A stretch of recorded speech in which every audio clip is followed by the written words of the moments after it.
Hello everyone and welcome back to my channel, and for today's video we're going to talk about pronouns.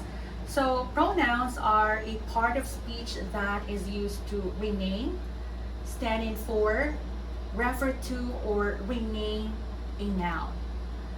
As such, they often behave exactly like nouns in a sentence. And using pronouns allows a speaker or writer to vary how they refer to a noun. So pronouns are restricted in meaning to the noun they are referring to. For example, if someone telling a story about a friend named Ted says he went to the store, so he there refers to Ted. And if pronouns didn't exist, relating information through writing or speech would feel stiff or repetitive.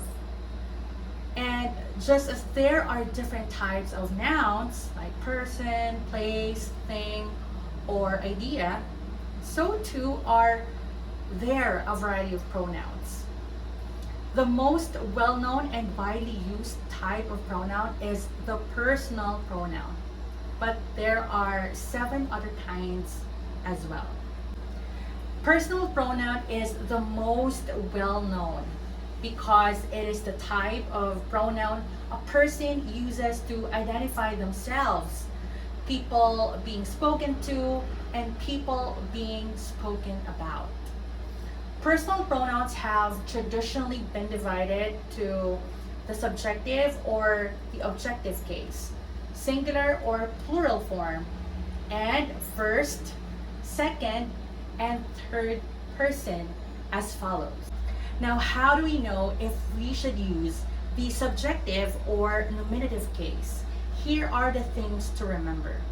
First, we'll use the subjective case if the pronoun is preceded by a verb.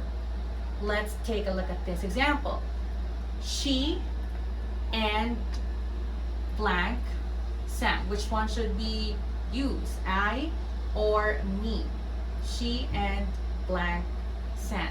Which one is the subjective case? Okay, so we'll use I. That's correct. She and I sang. The second rule is that, okay, we're gonna use the subjective case if our linking verb comes before our pronoun. Okay, such as the singers are blank. Okay, which one should we use? They or them? The singers are they or them? Okay, which one is subjective case? Okay, that is right. So we're gonna use they.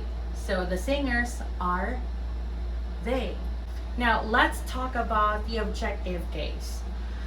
We'll use the objective case if, number one, okay, the verb comes before our pronoun, such as I gave Mila and blank presents. Is it he or him? I gave Mila and he or him presents. Okay, which one is the objective case? Okay, that is right. So it's him. I gave Mila and him presents. Second is if the preposition comes before our pronoun, such as Mila smiled at blank. Is it he or him? Mila smiled at he or him. What's the answer? Which one is the objective case? Okay, it's him. Mila smiled at him. Okay, very good. Now, the second type of pronoun is the demonstrative pronouns. So the demonstrative pronouns like this, that, these, and those refer to a particular noun, a noun phrase, or a clause.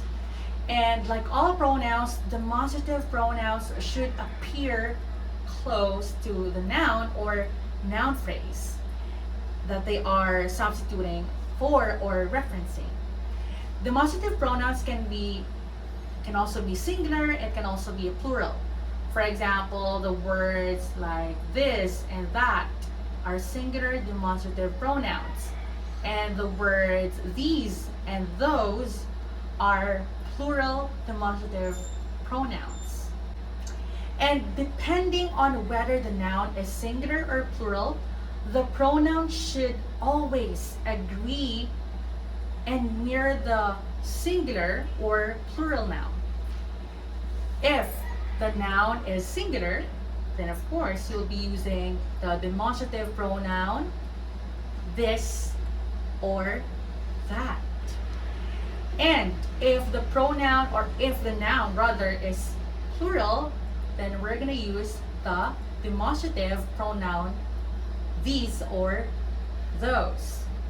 So demonstrative pronouns should agree with the nouns they are referencing.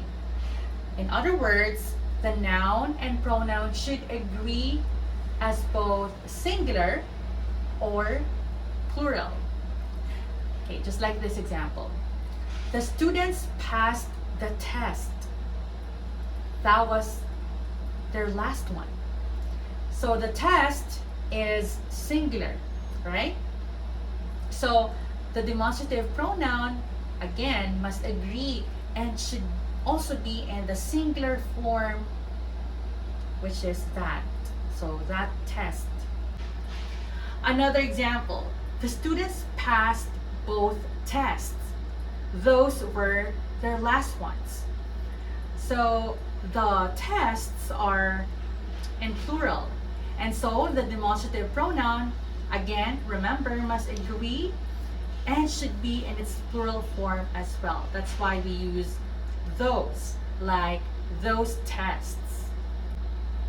And in addition to singular and plural agreement, there should also be a subject-verb agreement.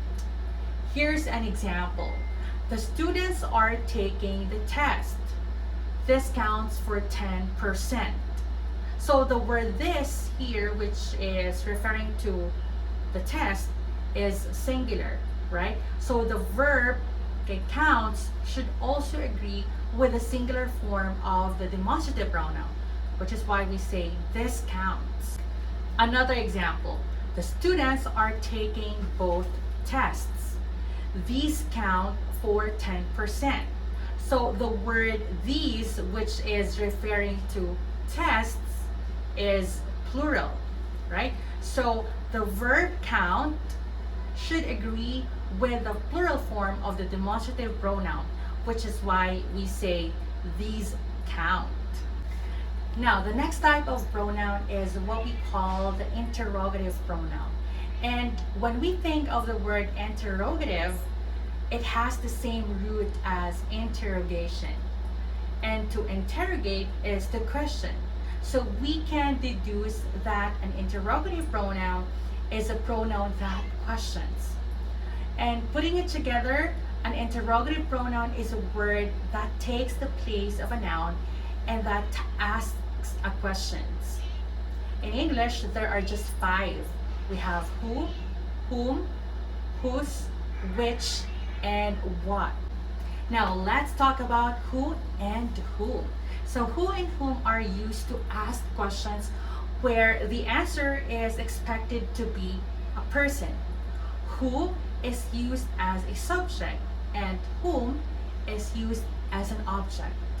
Let's take a look at this example. We have who took the towel and whom did you give the key to? Now let's have whose. So whose is used to ask questions about possessions, ownership, or a relationship. For example, there are shoes by the door. Whose are they? Next is we have what.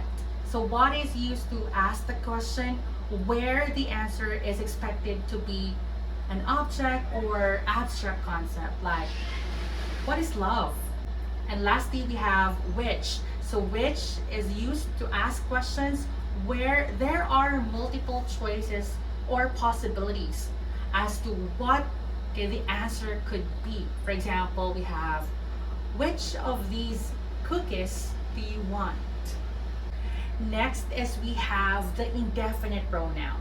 So indefinite pronoun refers to an inclusive or non-specific pronoun in a sentence. Remember that pronouns take the place of nouns, and they keep us from having to repeat proper nouns over and over. So words that fall into this category are everyone, everybody, someone, somebody, each, one, much, nobody, no one, either, neither, anybody, anyone, any, all, most, some, none, more, both, several, few, and many. It makes sense to call these pronouns indefinite because of their non-specific status. For instance, we could say, anyone may come to the party. In this sentence, we aren't saying who specifically may come to the party. So the indefinite pronoun anyone allows the invitation to be wide open. So indefinite pronouns are really essential to both writing and speaking, and they allow us to refer to people in a general way.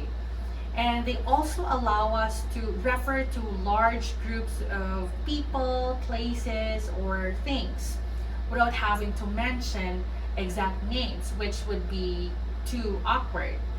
For example, a manual that directs a student council on what to do if a treasurer resigns may say, if the treasurer resigns, anybody on the council can nominate a new treasurer. Saying that anybody can nominate, okay, a new treasurer is much easier than listing all of the positions or names of the members of the council.